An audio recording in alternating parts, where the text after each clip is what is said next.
What's up, guys? The Iceman here on the Iceman's Return Wrestling YouTube channel. All right, Monday Night Raw last night. I'll be honest with you, I watched it till about 9:20 Eastern time, and I actually shut it off, and I laid in bed and I was watching. I don't know, some old show. I think it was Different Strokes on Antenna TV or something like that. Um, I had to get up early. I had to get up at 4 in the morning anyway, so. Um, but you know, at that point where I shut it down, I wasn't, really impressed with it. But no, this is sort of like out of the ordinary for me because I like professional wrestling, whether it's good or bad.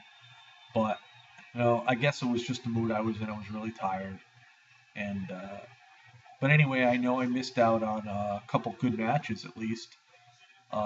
Alberto Del Rio and Daniel Bryant, disqualification, no clear-cut winner in that match, and the new World Tag Team Champions Cody Rhodes and Goldust defeating the Shield with the help of the Big Show, knocking out all three members of the Shield. I did get a glimpse of the replay of that match, and it's something I would have liked to have watched when it happened last night, but I didn't. But anyway, so now they're supposedly going to have a rematch at Hell in the Cell, and what that's going to bring, I'm not sure.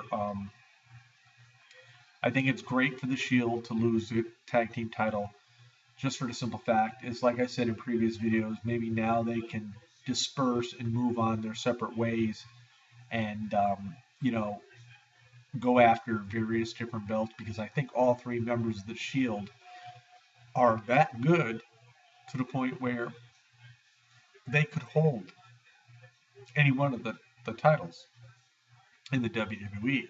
I really foresee Roman Reigns coming out with the World Heavyweight Championship title belt sometime in the future. I don't know how soon, but I just see him doing that. And I see Dean Ambrose going after the WWE title sometime also in the near future. Seth Rollins, I'm not sure really where I would place him, but he's up there. Uh, by no means is he not gonna, go after any not go after any belts, I should say. I think he's that good as well. Uh, but yeah, I've been like the corporate storyline. I didn't like it in the beginning, and I started liking it, but I really don't like the constant airtime for Stephanie and Triple H the way they've been doing it. And I know, yes, it's a storyline, and I think we're going to see Triple H and Big Show probably at Survivor Series in a match. And of course, I guess with the absence of CM Punk, because we probably won't see him after Hell in the Cell, probably till the Royal Rumble. And that leads me to John Cena and Alberto Del Rio at Hell in a Cell. And I really don't know what the outcome of this match is going to be. It would not surprise me if John Cena wins the title. I do think he's going to be primarily on SmackDown for the most part. I think they're going to try to boost the ratings for SmackDown. And it will definitely boost ratings for that show. And people don't understand, because it is a tape show and because people can see it before it actually airs at 8 o'clock on Friday nights in the Eastern time zone on Sci-Fi. That's why the ratings aren't as good. And any show that is taped and not seen live, and we're able to see it or find results on the internet, it's going to take away from the ratings. We've all seen that happen with TNA, and and that's just a fact of life. On another quick note, speaking of TNA, Hulk Hogan did sign a contract with TNA. What a loser, as far as I'm concerned. What a loser.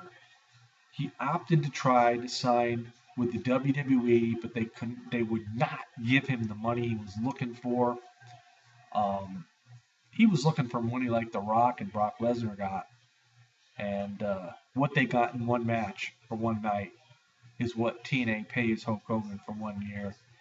And it sort of ticks me off for the simple fact is I'm a little upset with TNA for re-signing him for the fact that he went elsewhere. He was looking to go elsewhere, and if he got what he wanted, he would have left TNA. But he didn't get what he wanted. He crawls back to TNA, and they re-sign him. Don't figure. To me, I think it's bad for business for TNA at this point. I already got used to Hulk Hogan being gone, and when he first said I quit, I wasn't so sure. But the more I thought about it, it was better for TNA. I think they can do a lot better things. I like the way Dixie's going. And what I see now happening at Bound for Glory, which is sort of bothers me in a bit, it's possible that Hulk Hogan is going to screw AJ Styles out of a victory at Bound for Glory for the TNA World Heavyweight title against Bully Ray. I just had this gut feeling. I just see Hogan, changing his tune, which we've seen so many times in the past. And, I don't know. There's just a lot of things that could happen. But anyway, getting back to Raw, very unusual for me not to watch the full show. It just didn't give me the energy to really stay up and watch it. I don't know if you can see in the background, I have the Red Sox Tigers game on. Today started at like 4:10 or whatever it was. But no score as of yet in the second inning, I believe. But anyway, I'm just sort of hoping that, wrestling starts taking a turn for the better. But don't get me wrong. Matches like Cody Rhodes and Goldust against The Shield, and what went on last night at Raw was a great match. Alberto Del Rio and Daniel Bryan is a great match. I think any match with Daniel Bryan against any competitor in the WWE is going to be a great match because he is that good. And I think it's really about time, and I think they should have done it already, that Daniel Bryan does become WWE champion. And I think that's what will happen eventually. But again, it is entertainment. It's more so entertainment nowadays than it is wrestling. There's always a major storyline involved, and they base everything more on the storyline than they do on the wrestling.